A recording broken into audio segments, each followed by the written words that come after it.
Audio by Nightfawn. Please do not repost or republish my work. Thank you and enjoy.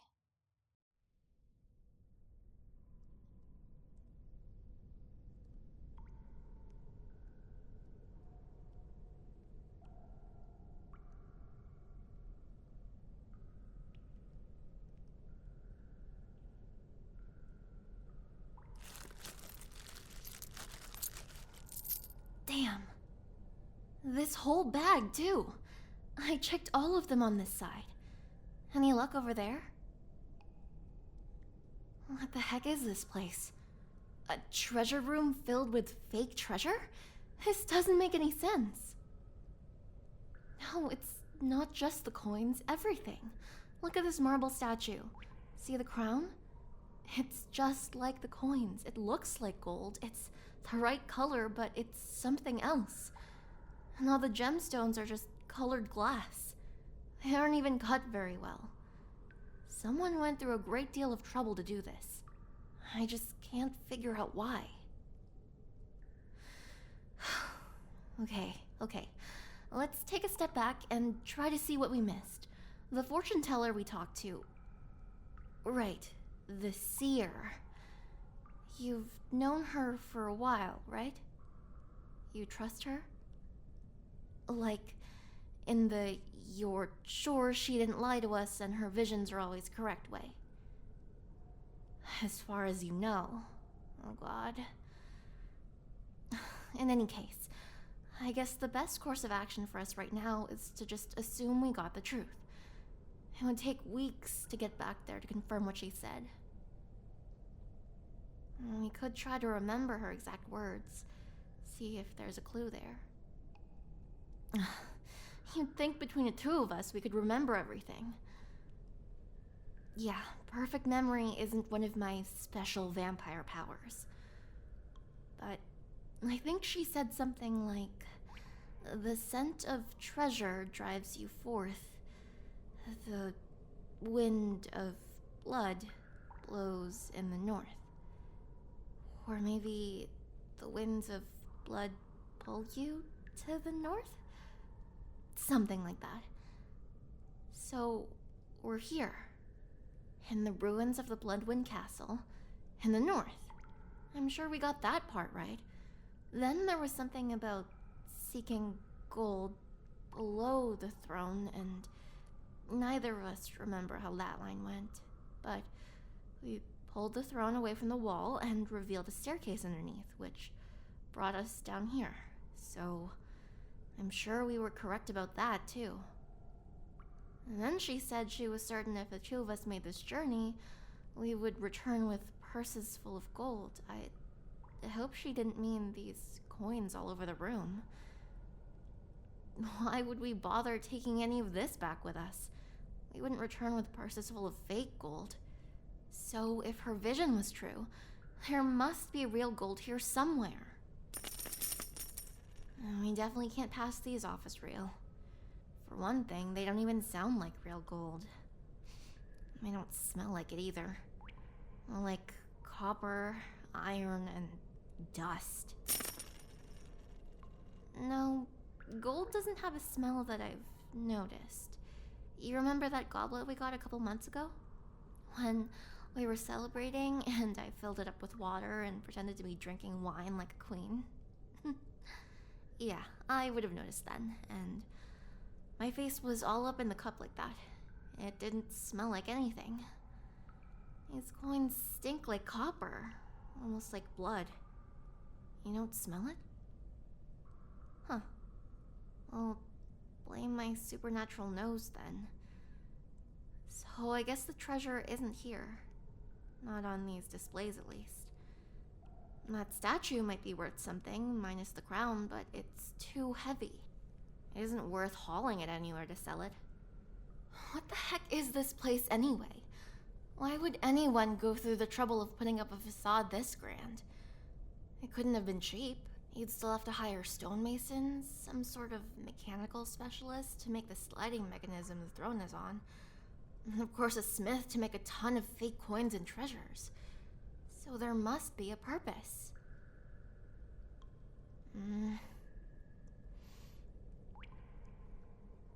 Yeah, a decoy. That's what I was thinking too. And I can't come up with any other reason. Either someone wanted to impress people with wealth they didn't actually have, or wanted something thieves would take by mistake. And I'm thinking it might be both. Just picture it. We had a king or queen reigning over this castle, with dwindling taxes coming in from a failing kingdom. They wanted to still be able to invite ambassadors or dignitaries to view their stockpile of riches. At a distance, of course. And if any thieves tried to break in for smash and grab, they'd run off with handfuls of this garbage. The real coins would be kept elsewhere, in a secret place nobody else knew about. Somewhere close, where they could check in on them at any time they wanted. Like, right under their throne. Like right here in this room. Ugh! We're just going in circles! No, I'm not giving up. I'm trying to come up with ideas. Something, anything that we haven't tried yet. My vampire powers. You think they would help? They're pretty weak right now. It's been a while since I fed on anything substantial. Just a couple rabbits on the way here. What? Did you think I was hiding some great tracking powers? I wish I had been. The most I can get is enhanced senses, and might have to fill up on more than little rabbits. And I don't have any talent for giving prophecies or clairvoyance either, apparently. At least, I think. You know, I never really tested the limits of my powers since I would have had to hunt humans for that. I got much stronger when I fed on your blood. I did things I didn't know I could do. Not really a surprise, since I have almost no experience beating on people. That does bring up a good point, though. That first line she said, "The scent of treasure drives you forth." You think maybe she was hinting at something there? Well, what I smell is mostly dust. It's really strong. I can faintly smell the coppery metal of these coins. It's still on my hands even. And I can also smell you a little. Yes, you have a smell. You smell like a man. Don't worry, it isn't a bad thing. I didn't say you smelled like a stinky, sweaty man, just a man. And your smell gives me thoughts that are very distracting. Anyway, let's try to stay focused on why we're here. We'll have time to distract each other tonight back at the campsite. So, I don't think my abilities are really gonna help us. Honestly, not when they're this weak anyway. Well, I guess we did pass a farm yesterday, and they did have goats. If it doesn't bother you, I could try that. See if the farmer would sell us a goat. I picked up some experience butchering livestock. Former farm girl peasant, you know. We could just cut the throat and collect some blood. Cook and dry the meat for us to eat on the journey back. Nothing would go to waste, and it would strengthen my powers quite a bit, honestly. It would use up the rest of our travel money, but it might be worth a try. What do you think? What? No. I'm not going to. I said no. You almost died last time. You came this close to... I don't care. The answer is still no. Even if you volunteer... I don't care if you're okay with giving me some of your blood. I'm not okay with it. And it's just as much my decision as it is yours. I appreciate that you're willing to make a sacrifice for me, for us, but I just can't accept that from you. Why? There's a monster inside of me. Just knowing that it eats away at me. All the time. I don't think I can face it again. And I don't want to. It's the part of me that I'll always hate. That I can never accept. I nearly killed you. And you're my only friend in this world. Are you sure you want to talk about this right now? I mean, yeah, we've sort of been dancing around the subjects for weeks, but is this really the best time? Okay, look. That day when I fed on you, and I told you that I lost control, I wasn't kidding. I was like a passenger in my own head. I was watching what happened. I saw the terror on your face. I heard you yell.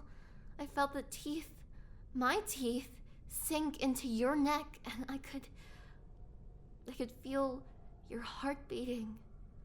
The vein throbbing, spraying hot blood in my mouth. And I was just watching it happen, feeling it happen. But I can't lie to you. I was lost in ecstasy.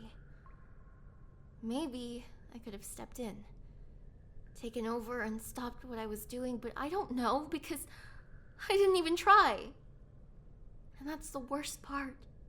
It was like I'd been dying of thirst, and then suddenly I was guzzling cold water from a mountain stream. Only much, much better. It was so intense. It was relief so strong, it felt like I don't know. Concentrated pleasure, something I'd never felt before. A kind of feeling I can't describe. I let something take over. That monster inside. I let it take over and almost kill you. And it felt wonderful.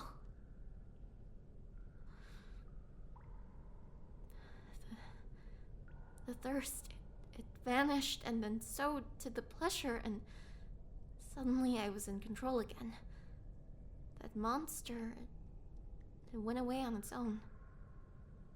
I was left with horror and revulsion. I was so disgusted with myself, and I know I've tried so hard to make it up to you. I really treasure you. I know you think the same about me, but then there's this part of me, a part that hurt you and enjoyed it, and you can't love that part of me. You can never accept me, not completely. What are you saying? I don't understand. You can't mean that. How? How could you accept that part of me? The things I said to you, the way I treated you,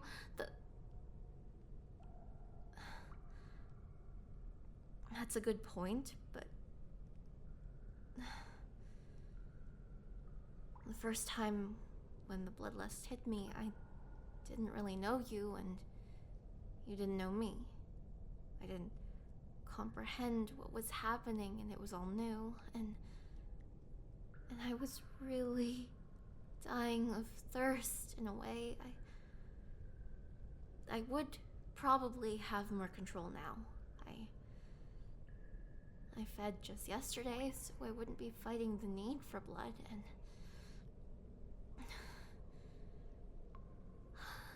now you say you'll accept me, love me, even if I get a little crazy when I feed. Yeah, more than a little crazy, so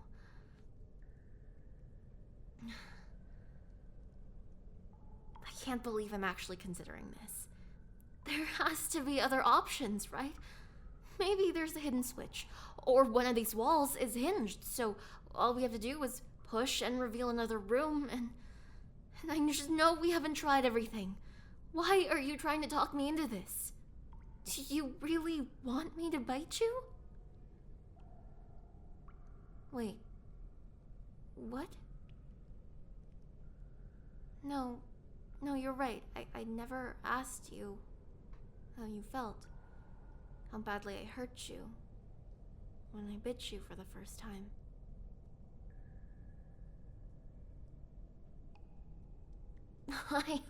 I highly doubt it didn't hurt. You mean it? But how?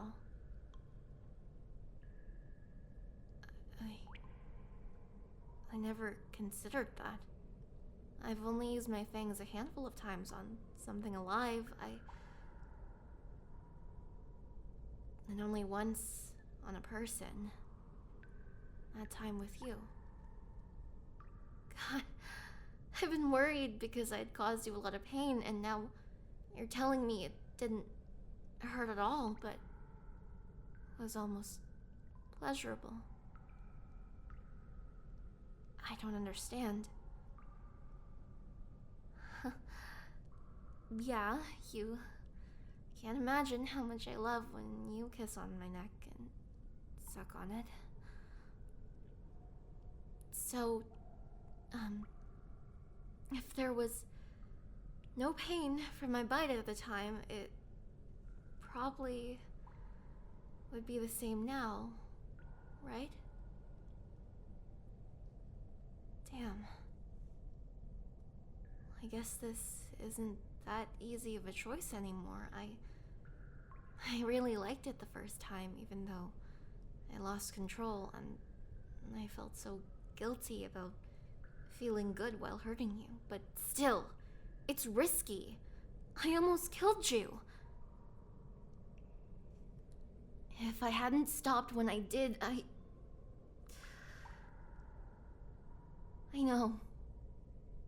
know you've forgiven me, and that you're even less worried this time because I fed recently, but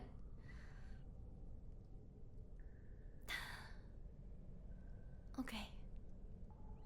Oh God, my fangs came out on their own. I didn't even have to think about it. Does this mean I'm losing control?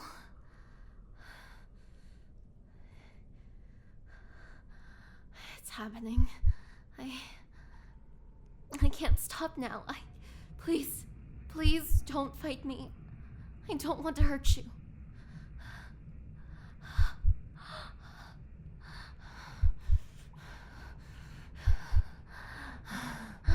Hold still, my tender little snack.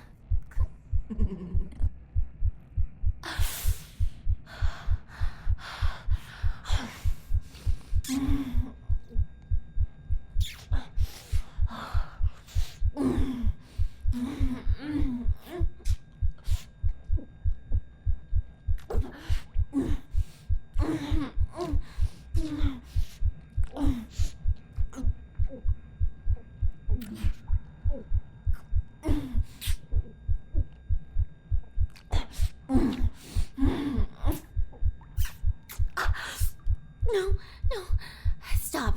That's enough. That's enough.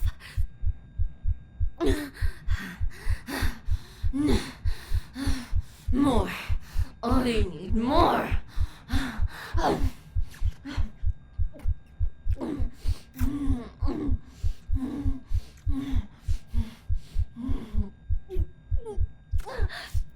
No, stop. I'm in control. Me. I have to get away. I can hear your pulse. It's so hard to ignore. Are you okay? Can you stop the bleeding? No, not again. Go away.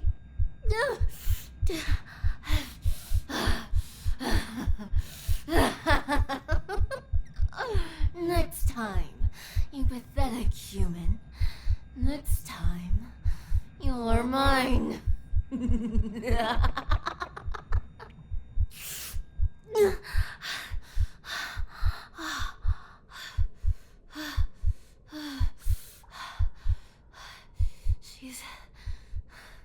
She's gone.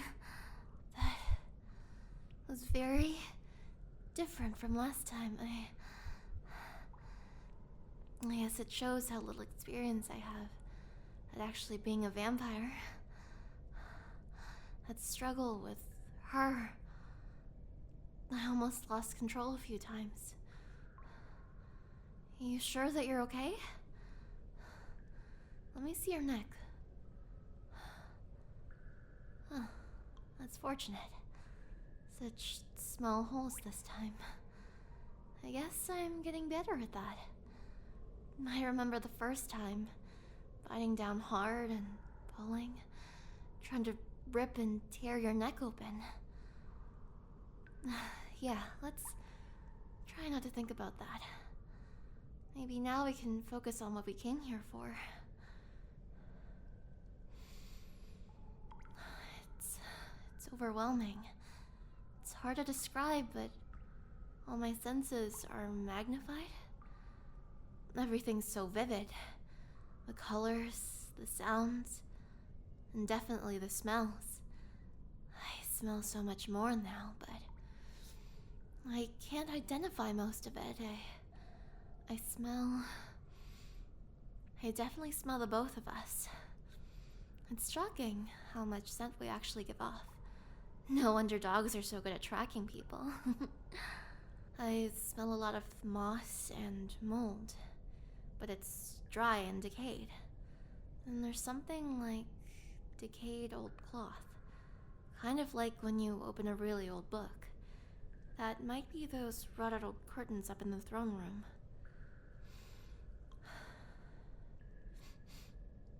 Sorry, there's so many smells, and it's kind of overwhelming. I don't know how I'm supposed to pinpoint a single one. Wait, you still have that old coin purse, right? The one with the gold button? Yes!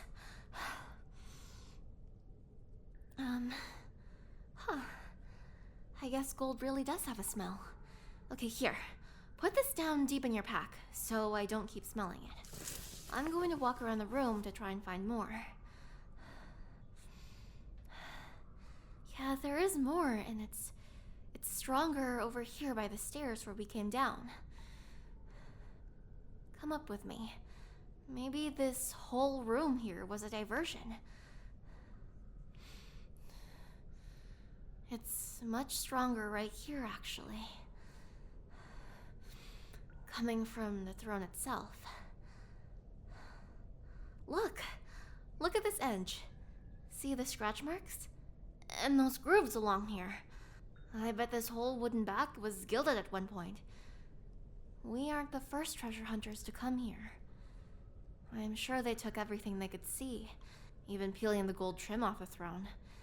They probably thought it was too heavy to lift, not realizing it actually slides on the rails. But they missed some. Somewhere. I don't see. It's the cushion? Looks like it used to be purple, but it's faded so badly you can only tell at the corners. Got your knife? Can you cut it open? Just full of wool padding. Okay, let's try pulling it off and looking underneath. Not coming off. Is it nailed down, maybe? Oh, try sliding it forward. Oh my god. The treasure wasn't under the throne. It was just under the seat. See?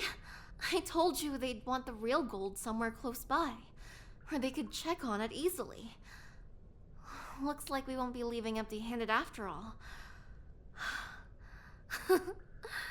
You know, We could use some of this and buy you a good meal at a tavern and a room with a comfy bed. We do need to replenish your energy so you and I can have more fun later.